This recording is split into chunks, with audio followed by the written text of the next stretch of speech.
மாற்றுவார் ஆற்றல் பசி ஆற்றல், அப்பசியை மாற்றுவார் ஆற்றலின் பின்னுன்னு போட்டான் வள்ளுவன். பசிய ஒருத்தன் பொறுத்துக்கிறான் இல்லடா, அது பெரிய ஆற்றல் தான். துறவிகள்லாம் அதை செய்வாங்க. ஆனா வள்ளுவன் சொல்றான், எவன் ஒருவன் இன்னொருத்த பசிய ஆத்துறான் பாரு, அவனுடைய ஆற்றலுக்கு பின்னாடி தான்டா துறவி கூட போய் நிக்கணும். ஏன்? இன்னொருத்தன் பசி அவனால பொறுத்துக்க முடியல. அதுதான் ஐயா சொல்றாரு, நீ கடவுளை பார்க்கணும், நீ எங்கடா தேடிட்டு இருக்கீங்க? பசியோட இருக்கிறவனுக்கு பசிய தீர்த்து சாப்பாடு கொடுத்துட்டு பாரு, அவன் கண்களில் உனக்கு கடவுள் தெரிவார். உன்னில் அவன் கடவுளை பார்ப்பான்.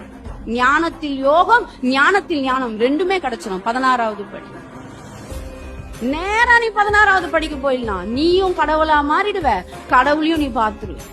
கடவுளை பார்ப்பது 15ஆம் படி. கடவுளா மாற்றுவார் ஆற்றல் பசி ஆற்றல், அப்பசியை மாற்றுவார் ஆற்றலின் பின்னுன்னு போட்டான் வள்ளுவன்.